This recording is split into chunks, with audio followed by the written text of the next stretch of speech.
to tell here. But I hope someday you will read his own story of these days. For he was a writer as well as a warrior, and what his sword did his pen wrote.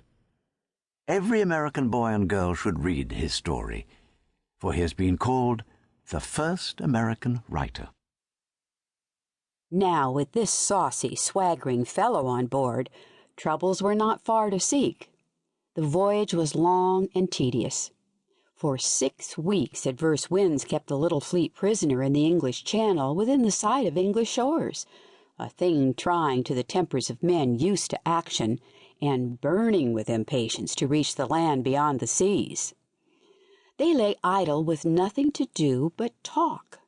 So they fell to discussing matters about the colony they were to found, and from discussing they fell to disputing until it ended at length in a bitter quarrel between Smith and another of the adventurers, Captain Edward Wingfield. Captain Wingfield was twice John Smith's age, and deemed that he knew much better how a colony ought to be formed than this dictatorial youth of 27. He himself was just as dictatorial and narrow into the bargain. So between the two, the voyage was by no means peaceful. Good Master Hunt, the preacher who went with the expedition, in spite of the fact that he was so weak and ill with few thoughts he would live, did his best to still the angry passions.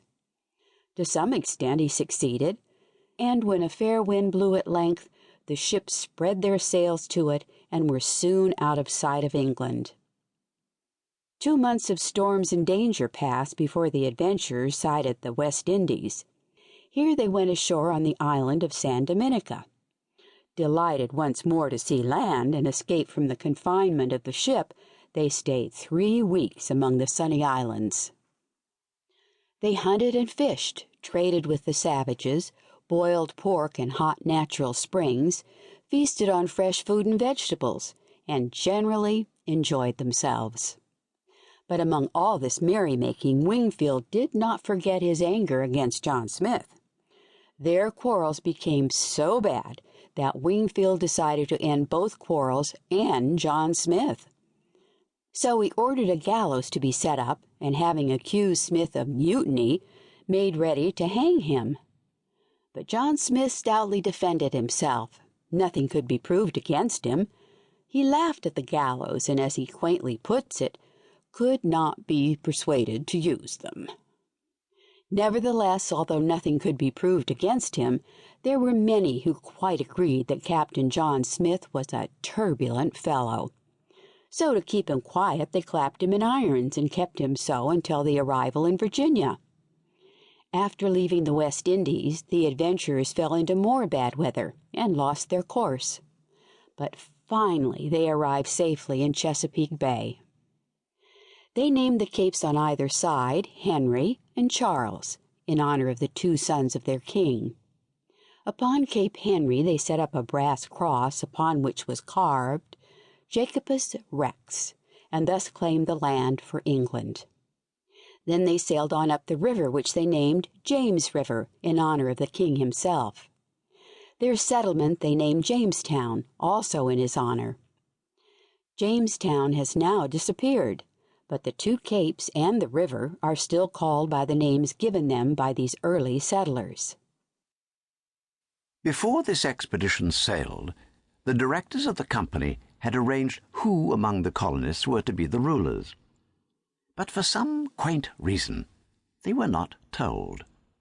Their names, together with many instructions as to what they were to do, were put into a sealed box, and orders were given that this box was not to be opened until Virginia was reached. The box was now opened, and it was found that John Smith was named among the 7 who were to form the council. The others were much disgusted at this, and in spite of all he could say, they refused to have him in the council. They did, however, set him free from his fetters. Of the council, Wingfield was chosen president. All the others, except John Smith, took oath to do their best for the colony. Then, at once, the business of building houses was begun.